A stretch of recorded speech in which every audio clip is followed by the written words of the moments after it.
watching Chopping It Up with Roger Cador and Perry White.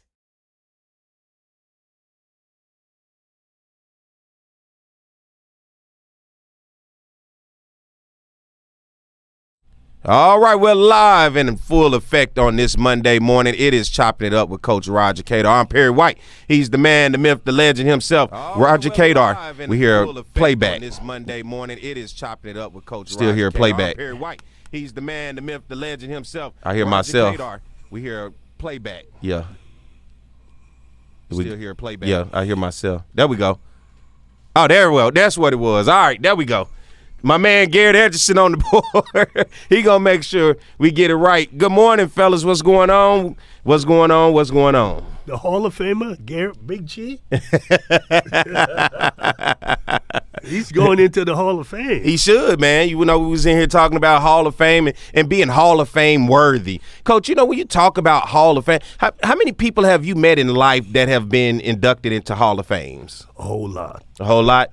I mean, you figure I've been alive a long time. Yeah.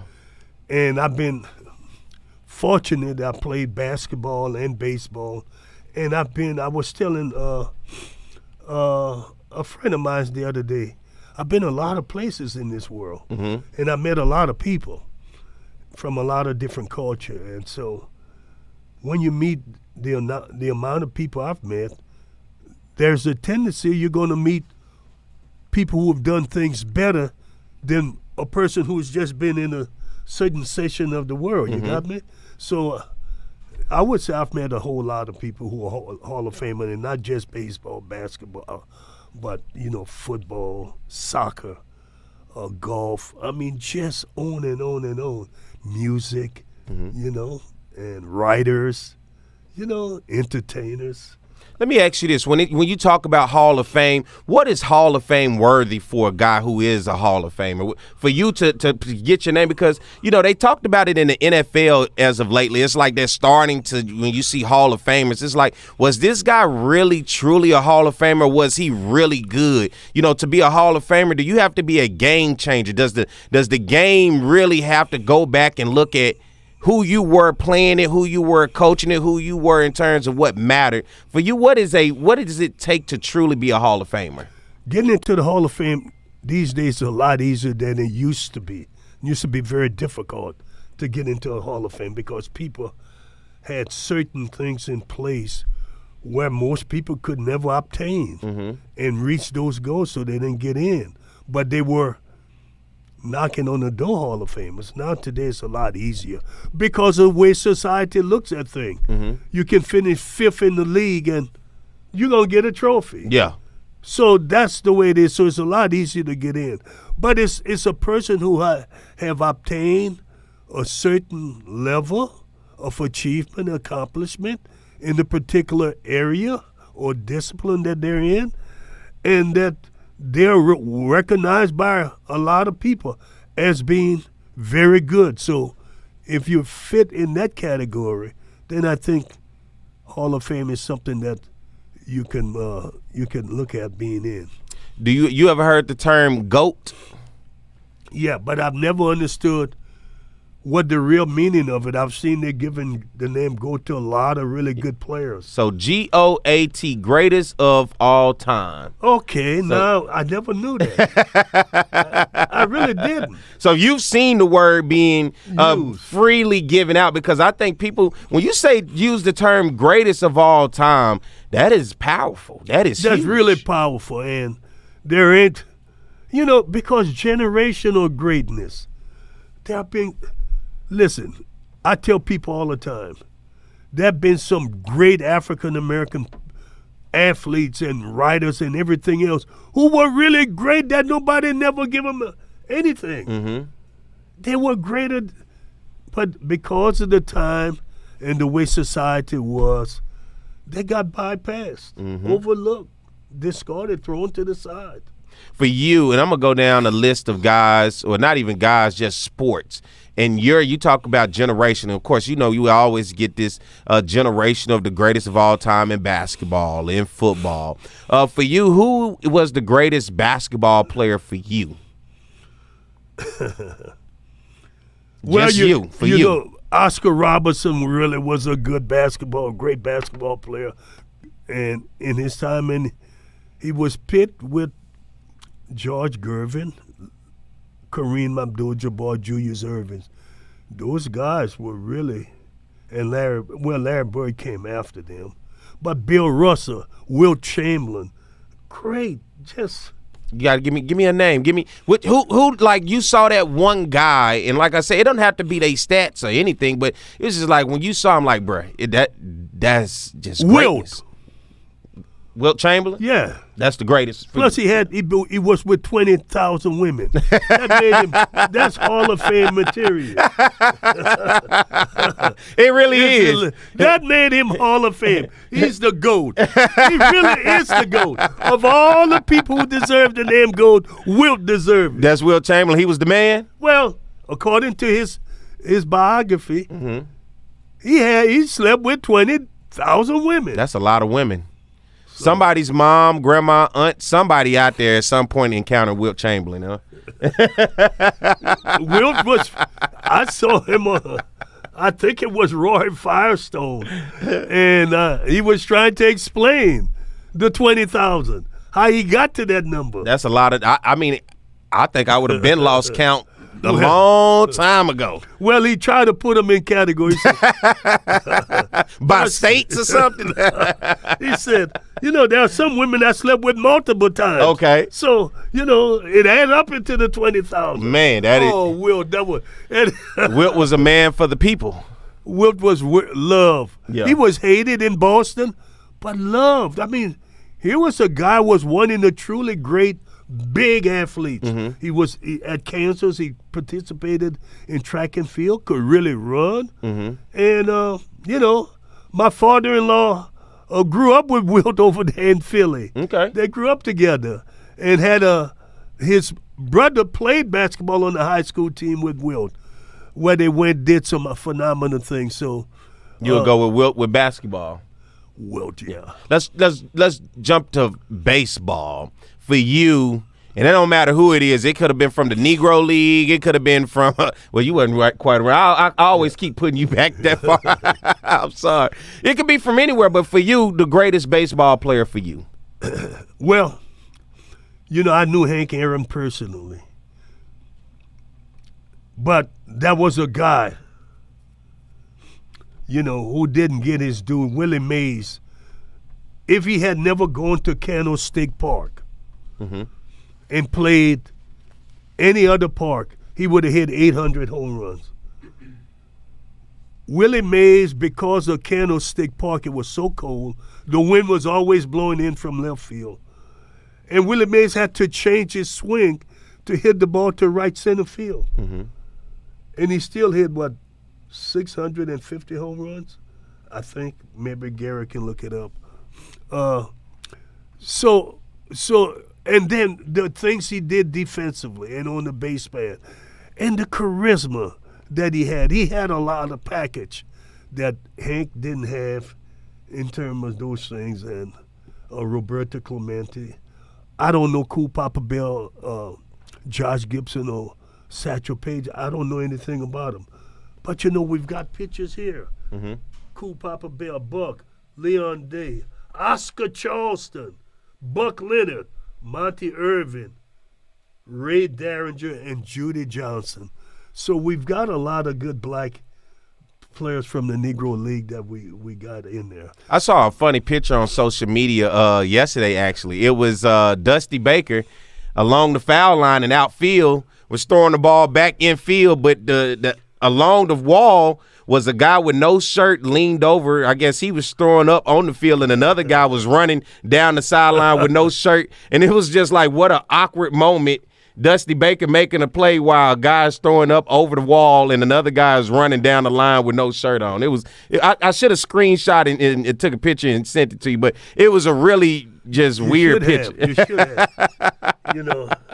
An interesting article came out on Dusty on social media a couple of days ago, where he mentioned one of the reasons he retired earlier than he wanted to, maybe, is social media. The young people, the 30-something people, how they made his life so difficult. With Criticizing? Criticizing and negativism. He said they always wanted him to be 10 games up. Not the fact that they won the West and they've done really good. It wasn't good enough. He never was good enough. And he said he got sick and tired of it. Yeah. All right. So did you give me a name of a baseball player who's the greatest? Willie Mays. Willie Mays. That's the one. All right. Now, are you a big football guy? Give me who you think is the greatest for you in football. Because you low-key be watching football. Well, if you look it's so difficult. It's so difficult. You got O.J. Simpson, you got Walter Payton, you got Jim Brown. You got Joe Montana and them guys, Warren Moon. I think Warren Moon did as much as everybody because he won 5 Grey Cup championships in a row in the Canadian Football League. He can run. And yes, and then he came to the NFL and did outstanding thing and made the Hall of Fame. So he might be the GOAT if we don't watch it. You like Warren Moon for the GOAT? Because he's got a really good resume. Yeah. For me, basketball, my generation, watching Michael Jordan, it was just Michael Jordan for my generation made every kid want to be like him. Right. And for me, I just think to have that type of impression on generations of kids, I mean, it didn't matter what he did. If he was in a movie, you ever saw Space Jam? I watched Space Jam religiously as a kid. Every kid was wanting to be like Mike. And so for me, watching Michael Jordan do what he did and transcend the game for the next generation, he sped the game up and he gave the game more swag compared to the old physical game. Basketball used to be almost like a little football on the hardwood. Yeah. It was a tough sport. It was physical. You would get beat up down low, especially a post player. That was a real tough job, and I think Jordan realized that when he went up against the bad boy Pistons in Detroit. They beat him up bad. They beat up anybody bad, right? And then for football, for me, now this may be one a lot of people agree, may disagree, but Michael Vick, for me, is the greatest, and it's not because of the stats. It was simply because, once again, me growing up and watching what he was capable of doing to train. Now, what he did then has opened up the game and the NFL to a whole new perspective of the black quarterback. And being able to allow the black quarterback to do what he does with his legs. And because what you saw before was with the black quarterback, regardless if he could run or not, they either changed his position. If you was a quarterback and you could run, well, let's make him a receiver. And if they didn't do that, then they tried to force you to be this drop back pocket quarterback, right? They didn't want you to be exciting and being who you were. And Michael Vick changed that. For me, being able to see him electrify and what they call it, the Vick experience, the Michael Vick experience, it completely changed the game to where it has opened the doors to the guys like the Lamar Jacksons and so many that you see in the league today. And so Vick transcended. That's my favorite football player of all time. And it was just what I saw Jordan do to transcend the game and what I saw Michael Vick do. And both of them named Michael, huh? Right. And they're both from the East Coast. Michael is from Wellington, North Carolina. Yeah. Vic is from Virginia. He's right outside of. I'll be doggone it. I want to say Williamsport, but that ain't it. No. That's in Pennsylvania, huh? No, I know where he's from. I played baseball in that city in 1974. So it's a shame I can't call it. When you do, you're just gonna yell it out, and I'm okay with that. Yeah, that's okay. Yeah. But those two guys, for me, were able to get it done. And for me, I guess if we talk about greatest, it's the impact that they had on you. And for me, they mesmerized. Jordan drove me into basketball. Michael Vick drove me into football because whenever they were on TV, I had to watch it. It was no way I could not watch when either one of those guys were on television. And you saw them with the greatness that they were able to put out there in the sport. And they brought viewers. They brought eyes. They transcended the game. And, I mean, that's great. Well, what is going to happen because of the Vic effect is that in the next 10 years or so, 75% of the quarterbacks in the NFL are going to be black quarterbacks because the way the game is now. They can't deny it anymore. You can't use race anymore to deny black athletes from being quarterbacks. That's it. It's all over. And I think it started in college with so much pressure on coaches having to win. They had to. They had to make the adjustment. You need a guy that's mobile with legs Yeah. and that can be able to open up, because the running back position these days has been talked about so much that it is a undervalued position. That these guys go out and run so hard. Because running back position just isn't running, it's pass blocking. Yeah. You know, there is so much to the physical game that a running back's typical lifespan, especially playing on the next level, you're looking at about 3 years max.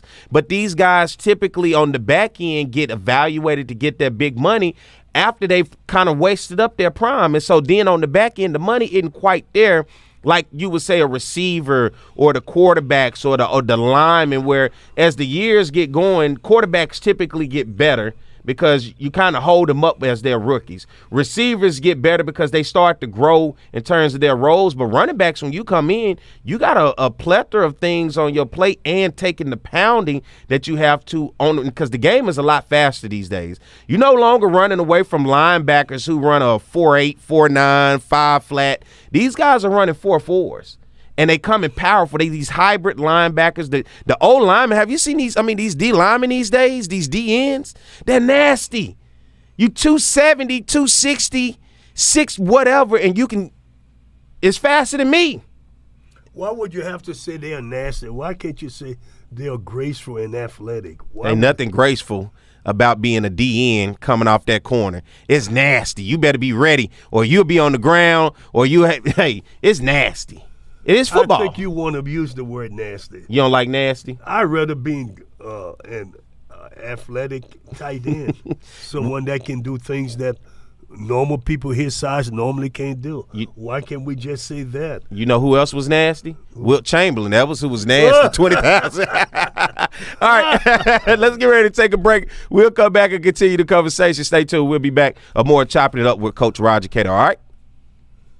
Some Baton Rouge business travelers travel out of Baton Rouge. Some don't. The ones that do know BTR is all about being closer, more convenient, with non-stops and short hops to anywhere their business takes them. They also know not flying BTR means more traffic, longer lines, and wasted time. So if it's about going from driveway to runway with a lot less highway, isn't it about time you flew BTR? Baton Rouge Metro Airport. It's about time. Smart Baton Rouge business travelers travel out of Baton Rouge because BTR is so close and convenient, they're always one step ahead, rather than dead on their feet. So, isn't it about time you flew BTR? Baton Rouge Metro Airport. Getting a letter from the IRS that you owe back taxes can be scary, but it doesn't have to be. Call Go Tax Resolution in Lafayette at 337-420-1040 today. We'll help stop garnishments, levies, and seizures immediately.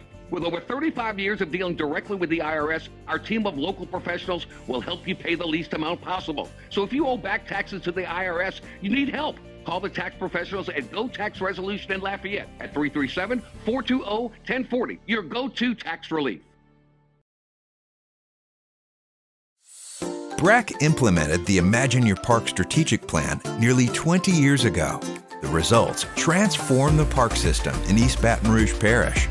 There are 12 new community parks, 6 dog parks, Liberty Lagoon Water Park, skateboard parks, fishing ponds, a new conservation area in Central, improved playgrounds, and a growing trail system. It's really a lot to keep track of. So we decided to give you an insider's peek into some of these amazing new community assets through the eyes of the folks who know them best, BRAC's community partners. My name is Nathaniel Klum, and I am Paddle BR. What I often say I am is chief doer of stuff. The two things that everyone wanted were paddling and trails, and in our case, paddle trails. And so we did a lot of work to make it so that people could get out on the bayou, but without access points, no one can use them. BRAC has been amazing at building paddle launch sites so that we can get out on the water and enjoy everything that Baton Rouge has to offer. Not only are they listening to everything that Imagine Your Parks and Imagine Your Parks 2 that we asked for, but it's actually getting done, which I don't know about you, but that makes me happy every day of the week. No wonder BRAC is the recipient of the National Gold Medal by the National Recreation and Parks Association. There really is something about East Baton Rouge and national champions. BRAC, #1 and still getting better. With over 60 years of combined experience, Kathy Sherburne and Anna Barnett bring a wealth of knowledge and excitement to the framing industry. Keeping strong to the Louisiana culture, Acadian Frame and Art has numerous local artists and sports team memorabilia for their customers to choose from. Whether you're creating a gallery-like setting in your office or simply looking for some fun art for your kids' playroom, Acadian Frame and Art is your one-stop picture framing spot. Call 225-927-6129 or go to www.acadianframe.com. Hey, Coach Roger Cador here. There's something about teamwork that brings the best out in any business. When I need a tow, I call Roadrunner Towing. Roadrunner's 4 generations strong and homegrown right here in Baton Rouge. Thanks, Coach. There's no job too large or too small. Call Roadrunner for quick, reliable, exceptional service. We don't want an arm and a leg. We just want your toes. And remember, take time each day to be a blessing to someone. Thank you. Get the memoir from the legendary baseball coach from Southern University, Roger Cador, Against All Odds. Roger refused to let his past dictate his future by rising to legendary college baseball status. An inspiring story of tenacity, faith, and hope. Against All Odds chronicles Coach Cador's determination to reach higher, to want more, and to dig deeper to find the courage to chase his dreams. Against All Odds. Get yours today by Cador & Cador Publishing. You are now watching Choppin' It Up with Roger Cador and Perry White.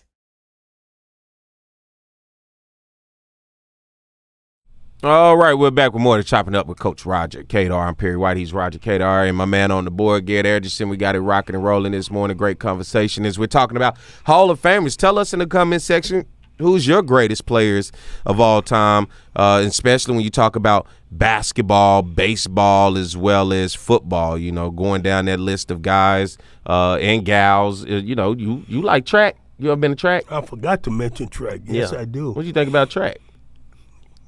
Well, Jesse Owens. How about Jesse? Mm-hmm. Did some outstanding thing and during his days. It was really memorable, too, when he did it in Germany, in Nazi Germany. Mm-hmm. And he won 4 gold medals. And Hitler wouldn't shake his hand. Mm-hmm. And he said in a statement later, "You're a damn God and you don't even know it." Mm. Can you imagine? He said that Jesse was God and he didn't know it. Mm. See, because he was promoting the blue eyes, blonde hair, heritage race. Mm-hmm. And it just didn't work. You can't, what God has created, you can't duplicate. That's right. And I want people to understand that God created the black man. Mm-hmm. He created all men.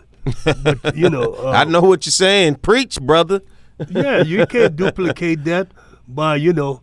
But I think one thing what the white man did do to enhance the black race, and it happened during slavery when he made the strongest black woman with the strongest black man. Mm-hmm. I think he really created a dominant force that we're seeing that is really on exhibit even in today's world, you know. Mm-hmm.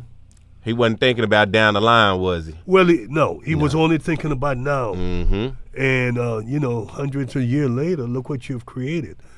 And, you know, I don't know in your lifetime or my lifetime, we're going to really see the true value that black people really have, where they'll get a chance and they will be able to come from under the suppression that they've been dealing with, you know, and just be given an equal opportunity. Mm-hmm. We're seeing it drip by drip by drip. So it just take a long time. You know, you talk about that with our communities, and you dealt with our communities for decades after decades, because as a coach, you've had to go deal with the youth. You've had to go into homes and communities in which you saw maybe despair, but at the same time, you went into homes where there wasn't despair. You saw organization. You saw functional relationships that were healthy for raising a child.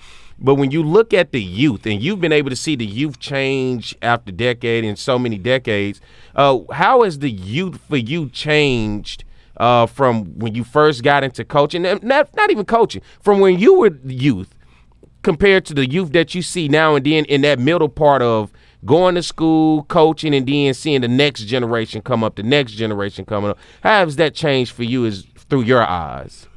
Well, it's changing that parenting today are much more lenient, have more leniency toward their kids.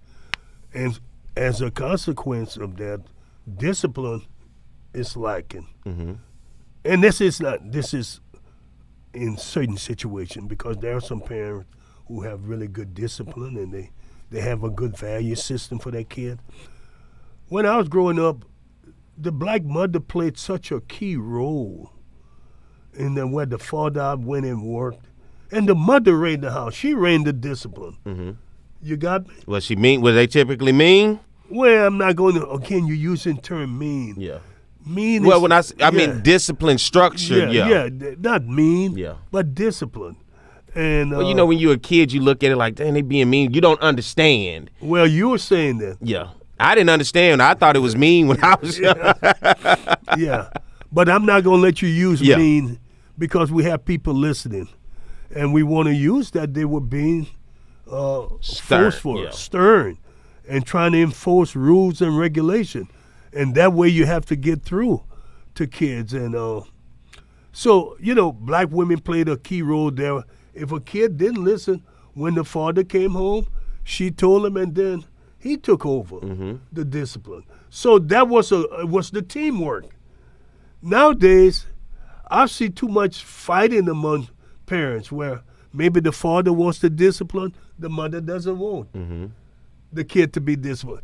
The kids really thrive in that situation by saying, oh, I can use mom against dad. Trying to manipulate. There you go. So, but that's the biggest thing, is that the mother had a lot more control back then in discipline. And it worked. Things were a lot simpler then, though. It's not as simple today. You would think it would be simpler, but, you know, another thing where morals and values were core in terms of respect. Now, I will admit, as a kid, I cursed, right? Yeah. We cursed, and when we were amongst each other, we cursed. You said everything under the sun. But when adults came by, you instantly cut it off, and you said, yes, sir, no, sir, yes, ma'am, no, ma'am, because that's what was taught. Then as soon as they walk away, you looking, they gone. And then you get back to doing what you're doing. You know, today, these days, they don't care. Well, I hear kids talk about their mother, and I can't understand that. I really can't understand, how could you say something derogatory about your mother or in front of your mother. And it just irks me to hear that. And that's what we're dealing with, because you're hearing it more in the homes. So what is happening in the homes used to come ball out to the streets. You got me? I mean, that's the best way to describe it. Yeah, because there was a time, and I know this from being young, when grown folks was talking, that's what they would say. It's grown folks talking, going, because you'll try to butt in and say something. No, you go in there. We ain't even talking to you. We grown folks talking in here. You know, now the kids are amongst the grown people while they talking, and they eavesdropping, they're listening, and now they're trying to jump into it. You know, it's like it's thrown off the balance of respect. I like that. You know, throwing the balance of respect off. It has. You know, because I'm sure as you as a coach, you've had to deal with young people over the years where didn't come from a home where respect was probably there, and you had to kind of teach respect, right? Oh, yeah. I mean, you know, in the beginning it was easy because parents gave me carte blanche to raise a kid. Send back home a better kid than they sent me. Do what you got to do, coach. Do what you have to do. It was easier that way because I had the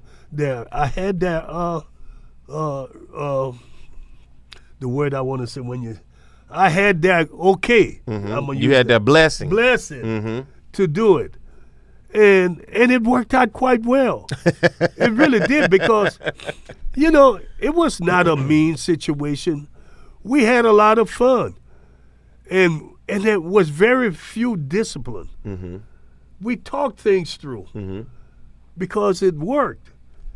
And, I was talking with one of my former coaches the other day, and he said, Coach, what you did, you were tough, but after you told a kid, got on him, you always went and put your arm around him and say it's going to be all right. He said, now that's easier to deal with. Yeah. Discipline with love. Yeah. And then there were some people I knew I couldn't be too hard on. So I backed off and got hard on somebody else who could take it. And they knew I wasn't fussing at them, but they understood what I was trying to do. I was trying to help the person next to them, but I couldn't say it to that person next to them. Yeah. So I said, They just knew I don't want him to do it to me, because if he did, but I saw him do it to him, so I just do better just off that. Yeah. I tell you, if you ask me to do it, what I miss, those are the teaching moments I miss, because those were teaching moments. And I learned that from the legendary coach Red Auerbach. He used to coach Boston Celtics. And he had a legendary player named Bill Russell. Terrible practice player. Terrible. And Red Auerbach knew that. And Russ would mess practice up. And he had the right kind of black player named a Princeton grad. Very smart man. Satch Sanders.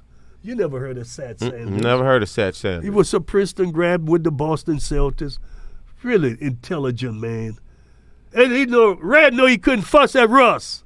So he was all over Satch.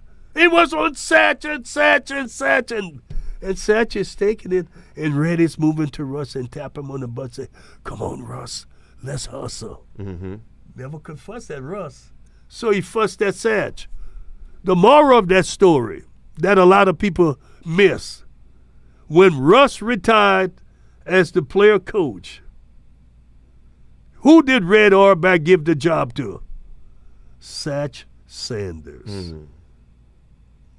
He rewarded Satch Sanders for letting him abuse him, so to speak. As my mom say, you use you as an example. Yeah, use him as an example. But he rewarded him because he became the second black coach in NBA history. A little unknown history. This is why you listen to the show. You're going to get stuff you don't get anywhere else. That's it. You talk about looking at those generations. I guess I can ask you, and I already figure I'm going to know your answer. It's definitely harder to coach these days, huh, Coach? Yeah, it's a little harder because things are different. You're dealing with a different lifestyle of people, and the things you can say to kids and the demands you can make. And so it's a lot different. And are they more entitled? Well, entitlement is a big thing. We talked about people trying to cut entitlement, that people who deserve it, like Social Security and health care. They're trying to cut that out. People do have worked for that. Well, let's cut the entitlement that we're giving the kids that they haven't worked for. That's it. That's where the entitlement needs to be cut, not to the people who worked their whole life hoping that Social Security would take care of them. What does a future look like in your mind of a next generation of entitled kids that then become adults and are now the bosses? It'll be interesting. It will be interesting. I do. Come on, let it out. We chopping it up. It's going to be interesting. You're going to have some screw-up situations. Yeah. That's the best way I can put it.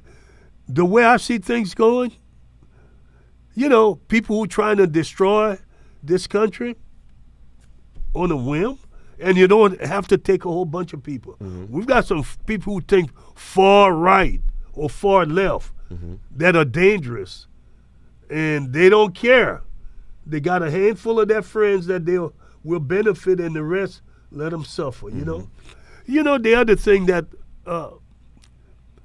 people have sold America on the border, the crisis at the southern border.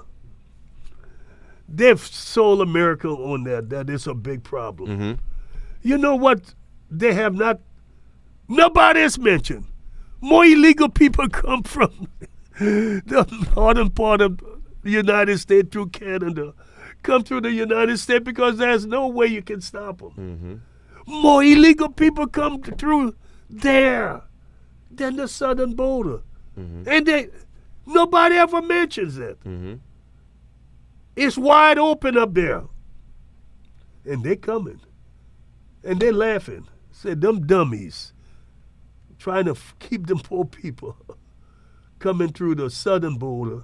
But the problem is the northern border, where there's nothing. I mean, you in Toronto and up there in Washington State, there are a couple of areas you can't get through, but all them other states, you got thousands and thousands of miles they're just walking.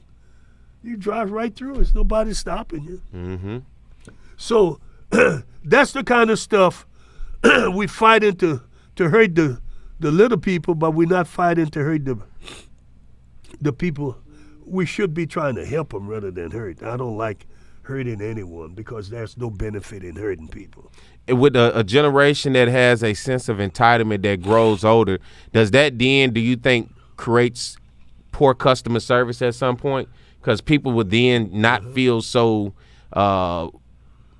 adamant about making sure that your needs are taken care of. It's kind of like, well, it don't matter, it doesn't bother me. Well, getting old in America is not a good thing. Because you see what happened when they started old folks' home. What they call them? The nursing home? Yeah, when they started that. What families were saying, we ain't taking care of you. We sticking you in that home. You got me? That never happened before. And they sold people on the fact that you'll get better care. And that's not true necessarily. Am I correct? That's not true. I've been in some of those homes before, and it's kind of like, hey, tell my PJ, you better not put me in here. Y'all better build me a little add-on, give me the garage or something. Yeah, that's what I'm saying. So they've sold people on something that ain't worth the doing to a large extent for many people because they get treated bad in nursing home too. You gave your son that speech? Not really, but I worked on it. I worked on something to try and keep me at home. Yeah. I prepared for it. I'd made investments. You see? I've invested in things that can keep me at home, knowing that boys don't usually do what girls do. So I just invested. Who you think will stick you in the home quicker, a boy or a girl? Well, a boy would, because they're not born with that nurturing spirit. That nurturing spirit. Yeah. Men are used to created to go out and take care of family. Women are born with nurturing spirit. Remember, the first two people who see Jesus when he was resurrected was two women. They were the one that got to see him and took him out and clothed him and everything. So, it goes back knowing that God created them with that. They didn't say men that found him. Women were the one that did that. So it's a lesson to be learned there. Let's do this. Let's take a lesson here and take a break and pay some bills, and we'll be right back with more Chopping It Up with Coach Roger Cador. All right? We'll be right back. Some Baton Rouge business travelers travel out of Baton Rouge. Some don't. The ones that do know BTR is all about being closer, more convenient, with non-stops and short hops to anywhere their business takes them. They also know not flying BTR means more traffic, longer lines, and wasted time. So if it's about going from driveway to runway with a lot less highway, isn't it about time you flew BTR? Baton Rouge Metro Airport. It's about time. Smart Baton Rouge business travelers travel out of Baton Rouge because BTR is so close and convenient, they're always one step ahead, rather than dead on their feet. So, isn't it about time you flew BTR? Baton Rouge Metro Airport. Getting a letter from the IRS that you owe back taxes can be scary, but it doesn't have to be. Call Go Tax Resolution in Lafayette at 337-420-1040 today. We'll help stop garnishments, levies, and seizures immediately. With over 35 years of dealing directly with the IRS, our team of local professionals will help you pay the least amount possible. So if you owe back taxes to the IRS, you need help. Call the tax professionals at Go Tax Resolution in Lafayette at 337-420-1040. Your go-to tax relief. Breck implemented the Imagine Your Park strategic plan nearly 20 years ago. The results transformed the park system in East Baton Rouge Parish. There are 12 new community parks, 6 dog parks, Liberty Lagoon Water Park, skateboard parks, fishing ponds, a new conservation area in Central, improved playgrounds, and a growing trail system. It's really a lot to keep track of. So we decided to give you an insider's peek into some of these amazing new community assets through the eyes of the folks who know them best, Breck's community partners. My name is Nathaniel Klum, and I am Paddle BR. What I often say I am is chief doer of stuff. The two things that everyone wanted were paddling and trails, and in our case, paddle trails. And so we did a lot of work to make it so that people could get out on the bayou, but without access points, no one can use them. Breck has been amazing at building paddle launch sites so that we can get out on the water and enjoy everything that Baton Rouge has to offer.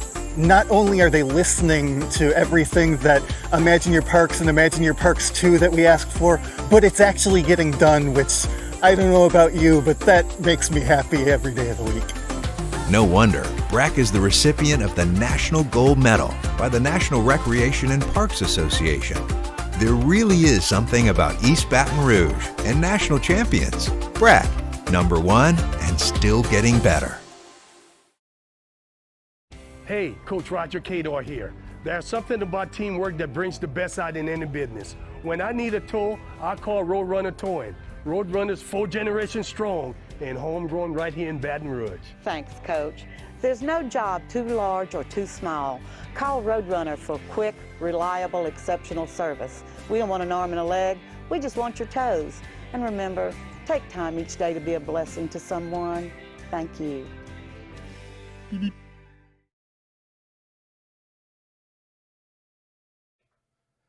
With over 60 years of combined experience, Kathy Sherburne and Anna Barnett bring a wealth of knowledge and excitement to the framing industry. Keeping strong to the Louisiana culture, Acadian Frame and Art has numerous local artists and sports team memorabilia for their customers to choose from. Whether you're creating a gallery-like setting in your office or simply looking for some fun art for your kids' playroom, Acadian Frame and Art is your one-stop picture framing spot. Call 225-927-6129 or go to www.acadianframe.com.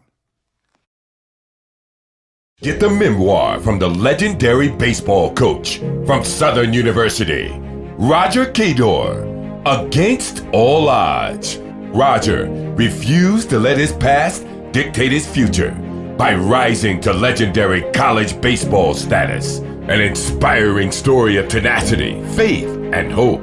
Against All Odds chronicles Coach Cador's determination to reach higher, to want more, and to dig deeper to find the courage to chase his dreams. Against All Odds. Get yours today by Cador and Cador Publishing. You are now watching Choppin' It Up with Roger Cador and Perry White.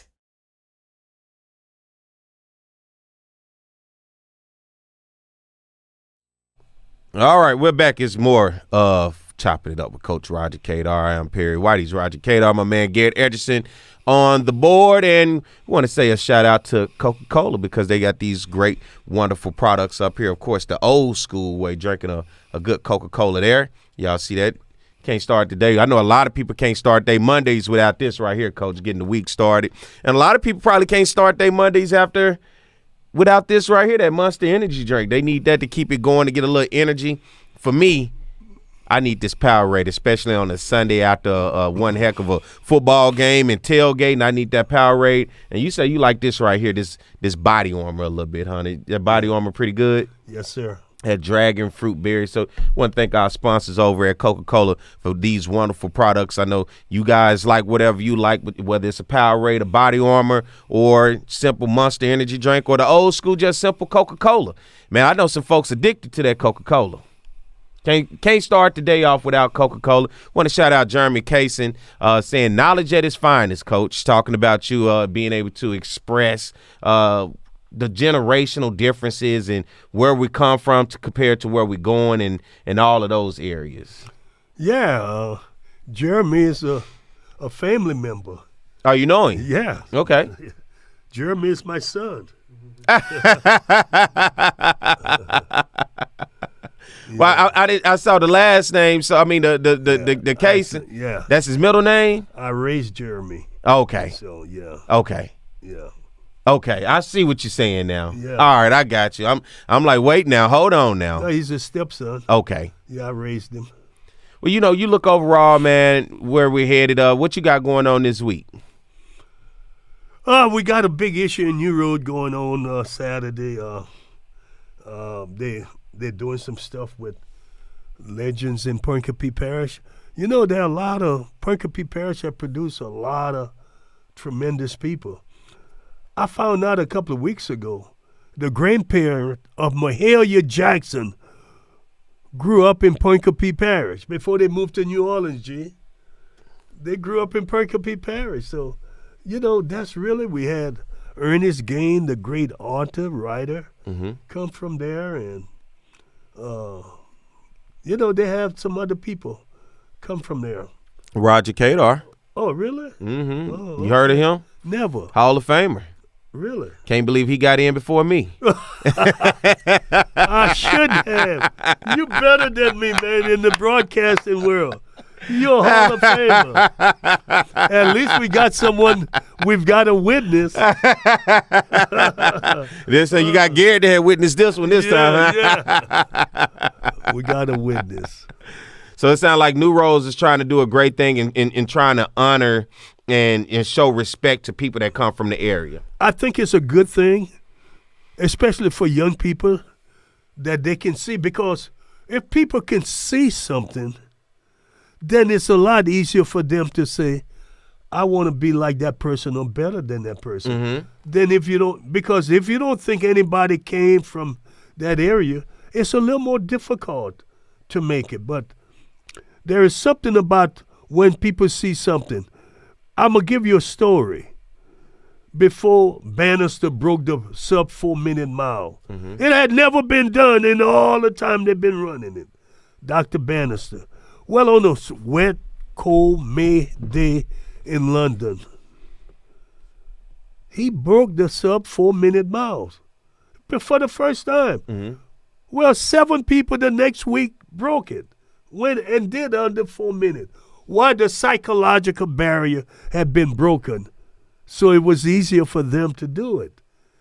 Once people see something's done, just like evil, once people see evil, a lot of people, why you think we seeing all these mass murdering? It's because someone saw someone do it. Remember, before we had mass murdering, there wasn't any, right? Yeah, they used to call it going postal. It's just crazy because once people see stuff, they want to follow up and do it. I mean, it's just a phenomenon, how it works. And, I watch it and, being that I studied psychology, I looked at people thinking and tried to analyze what they are capable of doing. People have habits, right? Yeah. And eventually habits begin to show, and then you can start to analyze those habits, and it kind of give you what their tendencies are. Creatures of habit. And I have one of my assistant coach who is a scout, Jerry Flowers with Cincinnati now. And he really understood creatures of habit. He really took it to another level because when I was teaching him about how to scout, what to look for, and I talked about habits, he took it in to really mean that it was good. Now he's very successful as a cross-checker with Cincinnati Reds right now. All because he learned the creatures of habits. Overall is now we move forward. You want to come to the game with me Saturday?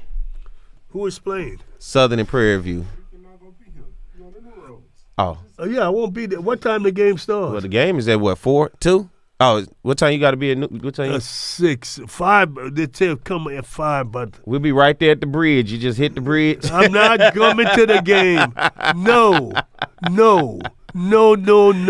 I wanted to get you. We walk around. It's the last home one. I know, but I have other things that I need to do with with some people in the morning.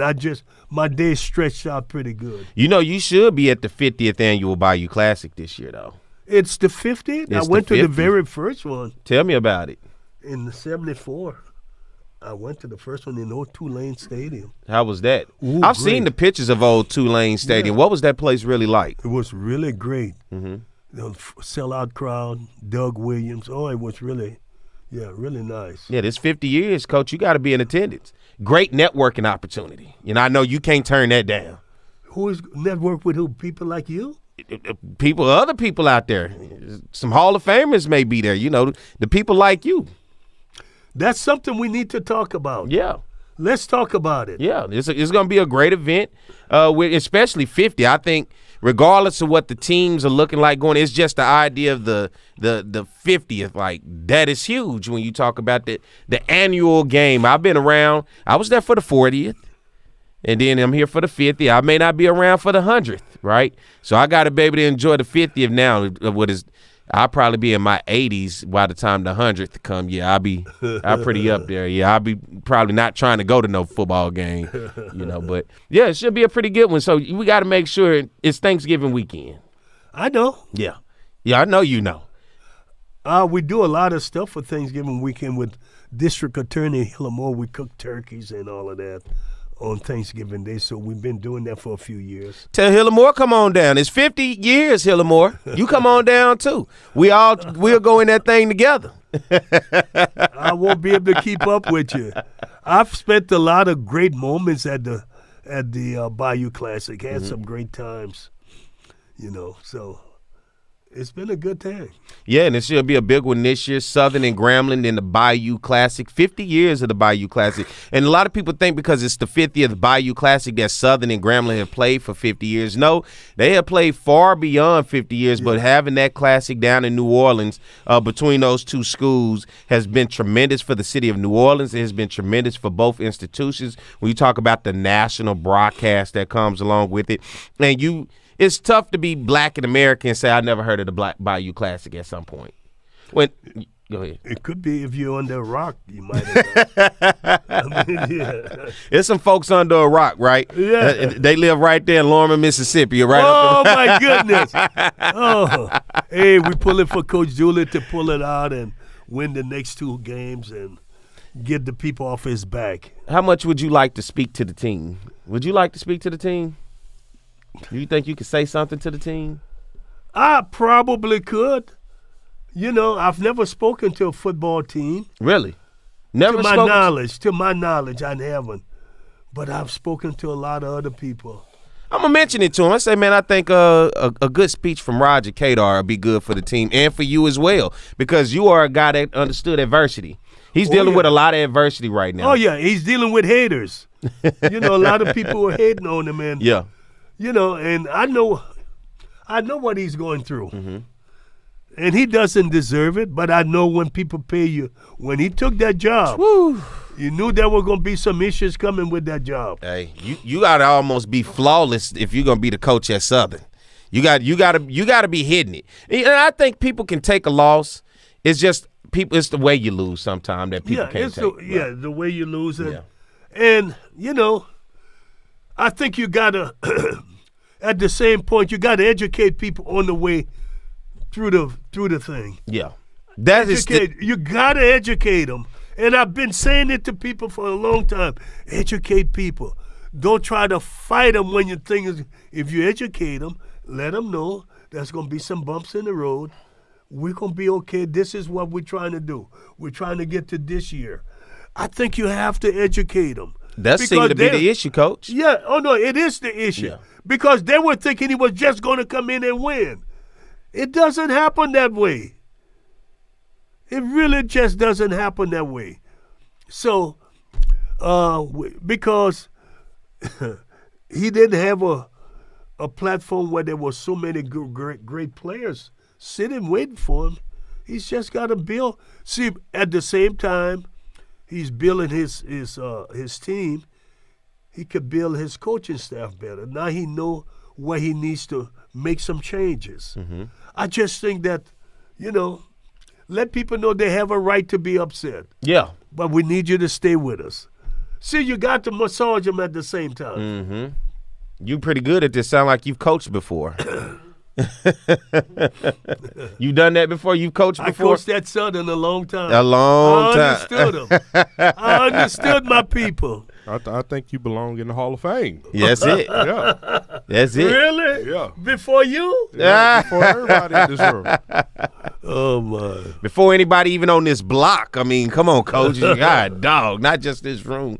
Well, guess what, guys? We've reached the end of another great episode. We want to thank you for tuning in. Come back and check us out at any time. Hit that subscribe button right down underneath the video. Become a subscriber. Get that notification every time we go live. Want to thank our sponsors at Coca-Cola for these great products, as well as make sure you get the book. If you want to hear more about Coach Roger Cador, get this book, Against All Odds. All right, tells the story of a fascinating man who became the head baseball coach at Southern University, and now in so many Hall of Fames, I got to start using two hands in order to be able to put them together. Right? He had to look at his own hands. Like, you know what? I'm in that many Hall of Fame. So, Coach, it's been a great episode. I've enjoyed this. Some good knowledge that you kicked out, and man, as always, I appreciate it. And for you guys out there, I hope you guys appreciate it as well. And we'll be back next week, so y'all hit that subscribe button. Stay tuned. We'll see you next week. Get us out of here, Coach. G won't ever let me know.